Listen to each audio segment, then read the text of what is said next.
Hello student, my name is Kishore Kumar and I am going to teach you business study and last topic जो हमने देखा था कि capital structure का, अभी उसी टॉपिक को विद प्रैक्टिकल एग्जांपल से हम आगे करेंगे।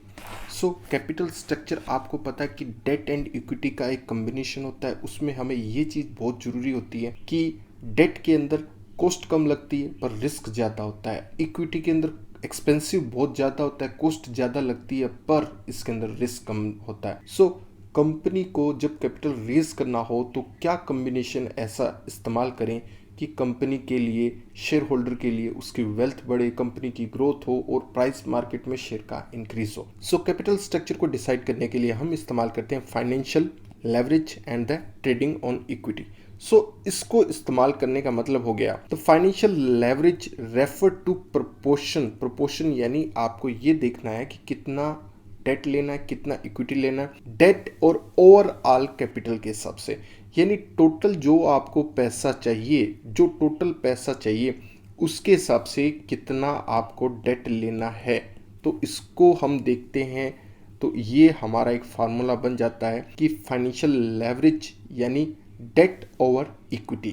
यहाँ पर डी से डेट है, इससे इक्विटी है, तो ये चीज़ तो आपके लिए नॉर्मल है।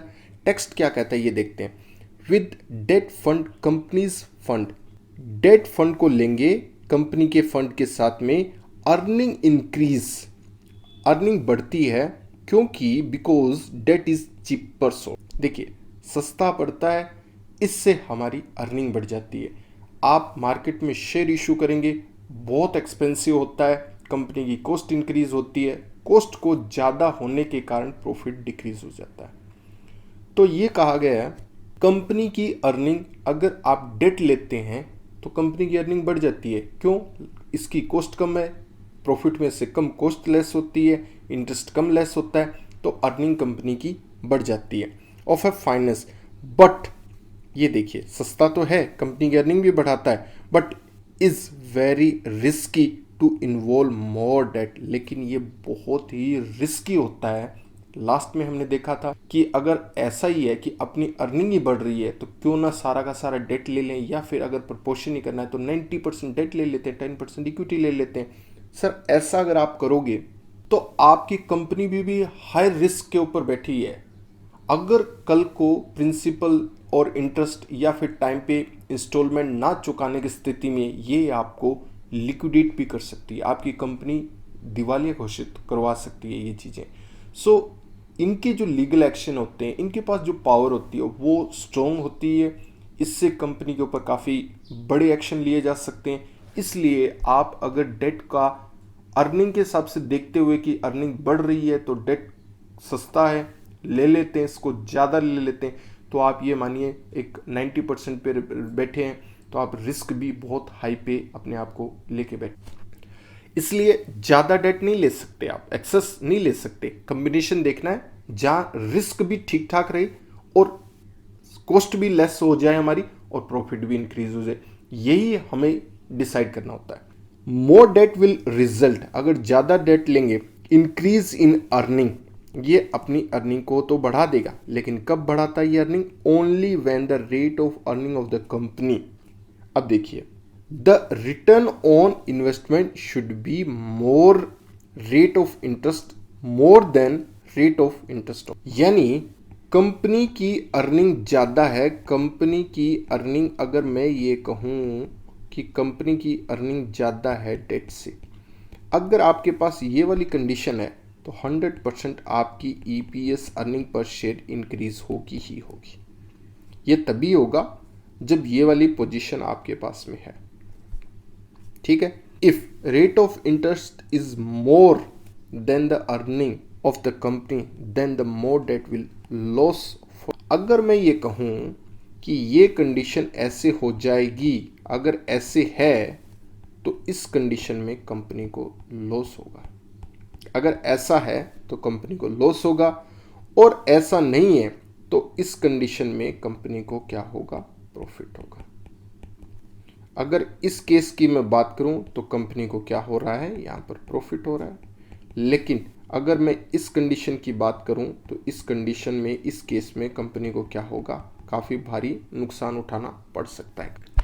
सो डेट कंपनी की अर्निंग बढ़ाएगा, लेकिन खुद कंपनी की कमाई ज़्यादा होनी चाहिए लागत से। जो आप लेके आ रहे हो घर पे, जैसे कंपनी कमा रही है 18% कमा रही है और आप बाहर से डेट को लेके आए हो 12% पे, यस 6% कंपनी ज़्यादा कर रही है, तो ये अर्निंग ही आपकी ईपीएस को इंक्रीज कर देगी। ठीक है, आगे देखते हैं।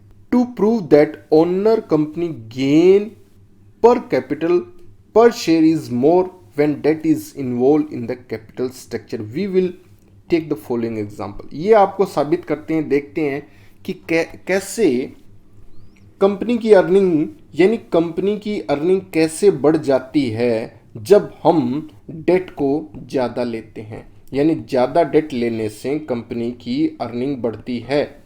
चलिए एग्जाम्पल के साथ कहता है कि देखते हैं कि कैसे बढ़ती है। सिचुएशन नंबर 1 ले लेते हैं और सिचुएशन नंबर 2 है एंड एक और सिचुएशन नंबर 3 है। पहली सिचुएशन में हमारे पास में 50 लाख हमें कंपनी को चाहिए और सारे के सारे 50 लाख ओनली किससे ले रखे हैं हमने ले लिए इक्विटी से। ठीक है, सेकंड में हमने क्या किया, 40 लाख तो ले लिए इक्विटी से और 10 लाख ले लिए डेट से, यानी प्रपोर्शन कर दिया। हमें चाहिए था 50 लाख, 50 लाख को हमने 40 लाख हमने इक्विटी शेयर से ले लिया और डेट से। यहां डेट कितना है आपको पता है कि डेट है 0। यहां डेट कितना है, डेट है 10 लाख। एंड थर्ड एग्जांपल के अंदर डेट कितना है वो भी देख लेते हैं। सो थर्ड एग्जांपल के अंदर डेट कितना है, डेट है 20 लाख। इसका मतलब क्या हुआ कि situation first, second and third, there are the 3 example and 3 situation. Debt को कहते हैं कि अगर 0 है, 10 लाख है, 20 लाख है, यानी अगर आप डेट को इंक्रीज करते हैं, डेट 0 से यहाँ बढ़ा, यानी यहाँ से अगर आप देखते हैं खाली था, इससे फिर इंक्रीज हुआ, यानी डिक्रीज नहीं हुआ, तो डेट बढ़ा है हमारा। चलिए डेट बढ़ने से अर्निंग के ऊपर क्या इफेक्ट पड़ता है इसको कंसिडर करते हैं। तीनों ही एग्जाम्पल के अंदर टैक्स रेट 30% है, डेट का रेट ऑफ इंटरेस्ट 10% है और हमारी कंपनी की earning before interest and tax यानी EBIT, earning before interest and tax, यानी कंपनी की कमाई, अगर हम कहें कि अभी हमने इसमें से कमाई में से इंटरेस्ट और टैक्स लेस नहीं किया, ये वो वाली है। तीनों ही एग्जाम्पल को आंसर के अंदर, सॉल्यूशन के अंदर देखते हैं कि कैसे डेट इंक्रीज होने से कंपनी की अर्निंग बढ़ेगी। लेकिन कंडीशन क्या है, कंडीशन एक चीज होनी चाहिए, जो कंपनी की अर्निंग है, कंपनी को स्मॉल, ये देखिए ये कंपनी की कमाई है, वो ज़्यादा होनी चाहिए आपके डेट से। ठीक है ना, लागत से, जिस लागत पे आप ब्याज लेके आ रहे हो ये कम होना चाहिए, ये कहीं ना कहीं कम होना चाहिए, और जो कंपनी की कमाई है ना वो ज़्यादा होनी चाहिए। अगर ये वाली कंडीशन आपकी कंपनी की है तो जितना ज़्यादा आप डेट को इंक्रीज करेंगे उतनी ज़्यादा आपकी अर्निंग इंक्रीज होगी। चलिए एग्जाम्पल देखते हैं।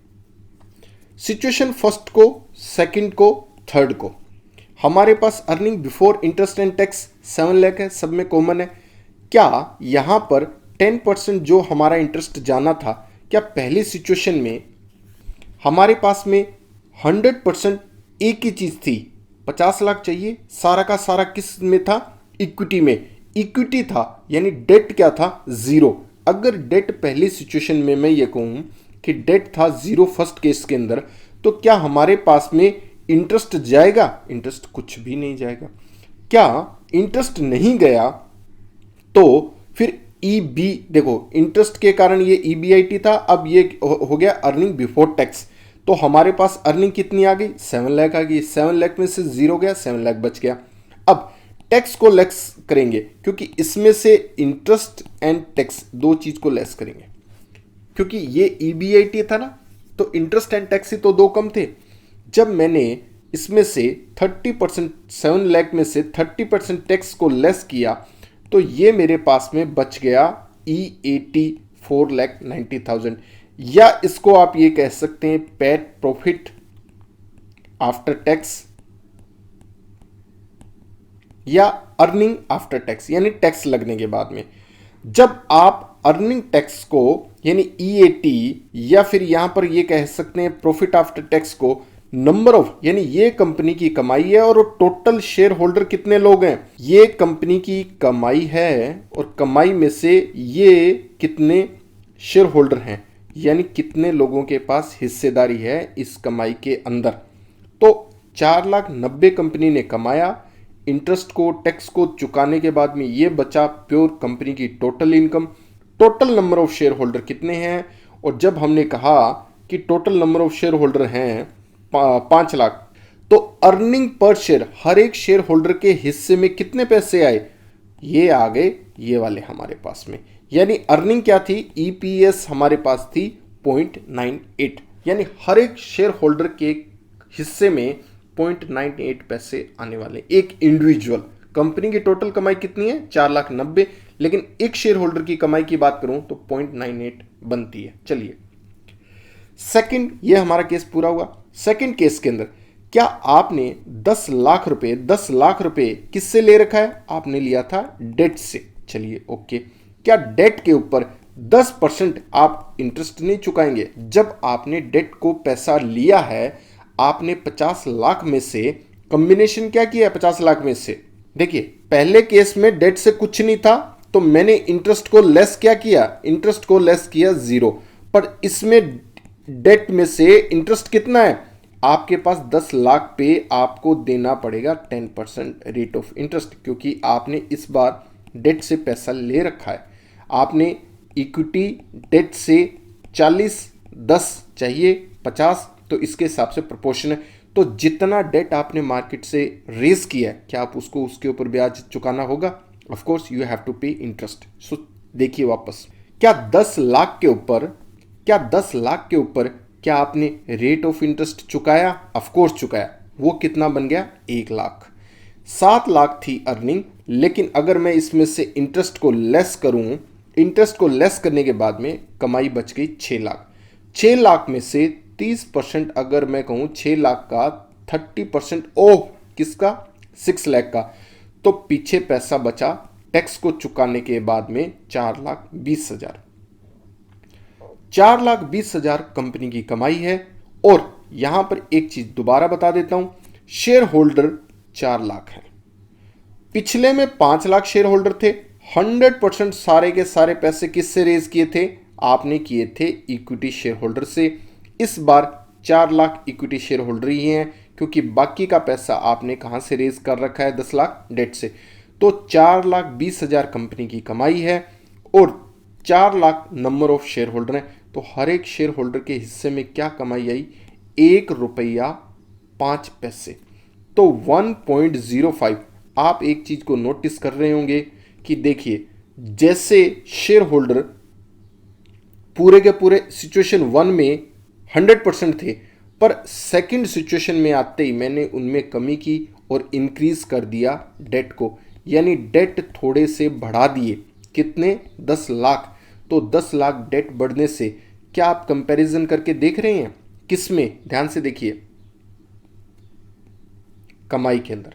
क्या कमाई के अंदर डेट बढ़ने से 0.98, जब डेट कुछ भी नहीं था, सेकंड में 1.05, क्या इंक्रीज हो रहा है कुछ डेट के आने से? यस, जब आपने 0 से 10 लाख डेट बढ़ाया तो आपकी अर्निंग भी बढ़ रही है। अर्निंग यानी एक शेयर होल्डर की कमाई भी साथ के साथ बढ़ गई, यानी डेट के इंक्रीज करने से आपकी कहीं ना कहीं अर्निंग पर शेयर ईपीएस, हर एक शेयर होल्डर की कमाई भी साथ के साथ बढ़ रही है। तो बात वही हो गई ना, डेट के बढ़ने से ईपीएस अर्निंग कंपनी की बढ़ती है। चलिए एक थर्ड एग्जांपल और ले लेते हैं।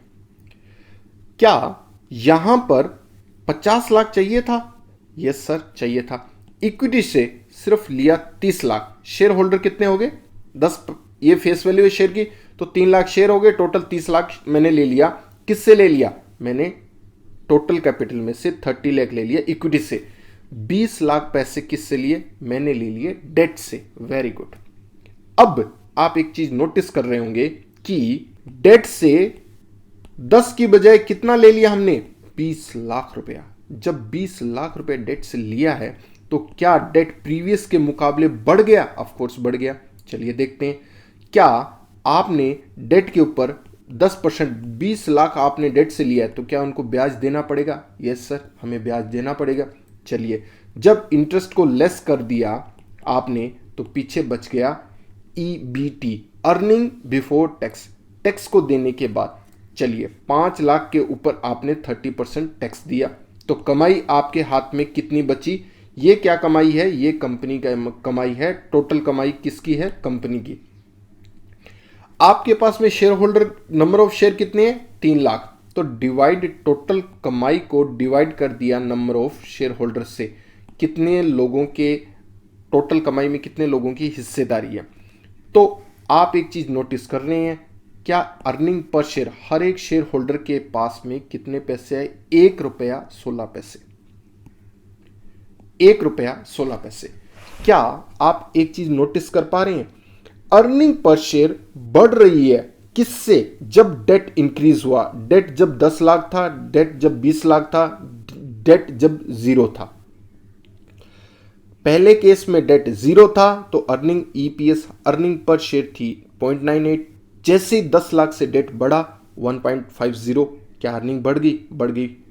और डेट को इंक्रीज किया आपने तो 1.05 से अर्निंग 1.16 के पास चली गई। सो क्या डेट के इंक्रीज होने से अर्निंग बढ़ रही है? ऑफ कोर्स बढ़ रही है। चलिए टेक्स्ट को देखते हैं। If compare the above table we can see the situation third, equity share holder get maximum return.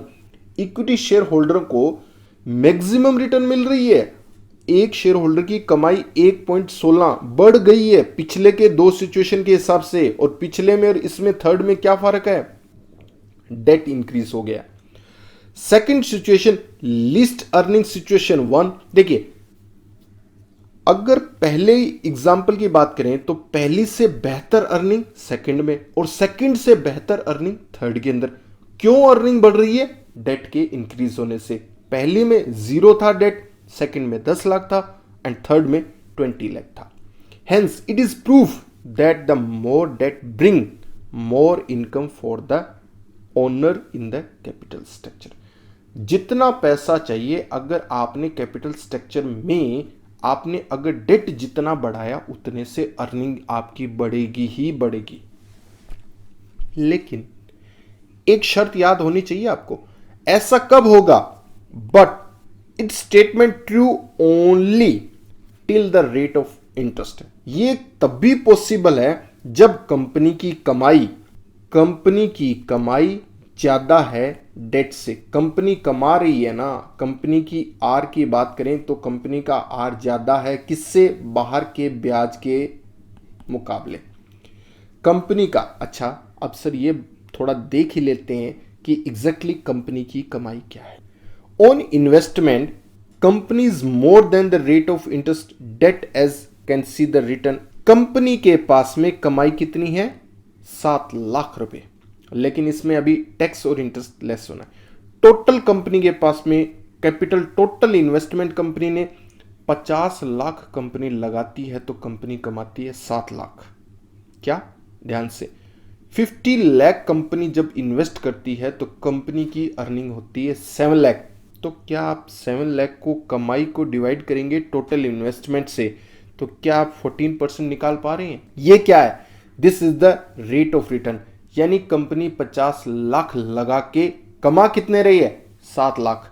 इसका मतलब कंपनी की अर्निंग, जो मैंने बताया था कि कंपनी की अर्निंग ज्यादा होनी चाहिए डेट से, तो कंपनी की अर्निंग है 14%। क्या आपने निकाल ली है? यस। 7 लाख कंपनी कमाती है, 50 लाख लगा के, तो इसका मतलब कंपनी की अर्निंग क्या है? ये। और आपने सभी सिचुएशन में एक चीज देखी होगी, रेट ऑफ इंटरेस्ट है 14%, तो ब्याज कितना है? डेट के ऊपर हमें पैसा कितना देना पड़ रहा है? 10%। आप एक चीज देखिए, क्या कंपनी ज्यादा कमा रही है? कंपनी की अर्निंग ज्यादा है किससे? डेट से। अगर ये वाली सिचुएशन है, अगर ये सिचुएशन है ओनली तभी जब डेट बढ़ेगा, जितना डेट बढ़ेगा उतनी अर्निंग पर शेयर भी बढ़ेगी। आई होप ये एग्जाम्पल आपको क्लियर हो चुकी होगी। यही मैं कहना चाहता हूं कि आपको कैपिटल स्ट्रक्चर देखना है। कैपिटल स्ट्रक्चर का मतलब हो गया डेट के अंदर और इक्विटी में प्रोपोर्शन करना है। प्रोपोर्शन का मतलब हो गया कितना पैसा इसमें से लें, कितना पैसा इसमें से लें। इसमें से ज्यादा नहीं ले सकते क्योंकि इसमें रिस्क ज्यादा है। इसमें से ज्यादा नहीं ले सकते क्योंकि एक्सपेंसिव है। ओके, आपको फाइनेंशियल लेवरेज बताता है कि डेट और इक्विटी के बारे में कितना डेट लेना है टोटल को देखते हुए। आपको एक चीज कही गई है, डेट बढ़ेगा तो कंपनी की अर्निंग पर शेयर, हर एक शेयर होल्डर की कमाई भी बढ़ेगी। पर ऐसा कब होगा? ओनली जब कंपनी की अर्निंग ज्यादा होगी डेट से। कंपनी 14% कमा रही है और अपने डेट को दे रही है 10%। ऑफ कोर्स तब डेट बढ़ने से आपकी अर्निंग भी बढ़ेगी। तो हम क्या ढूंढ रहे हैं? हम ये कॉम्बिनेशन ढूंढ रहे हैं कि कंपनी कौन सी सिचुएशन में कौन सा बेस्ट तरीका ले।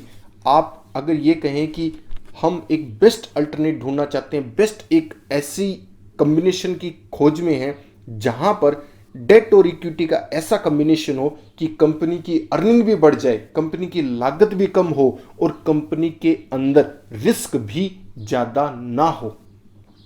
क्योंकि सिंपल फंडा है, डेट बढ़ेगा अर्निंग बढ़ेगी। सारा का सारा डेट ही ले लेते हैं। अरे भाई साहब, कंपनी भी उतनी, अगर 90% डेट ले लिया तो कंपनी भी रिस्क उतना ही 90% बढ़ गया।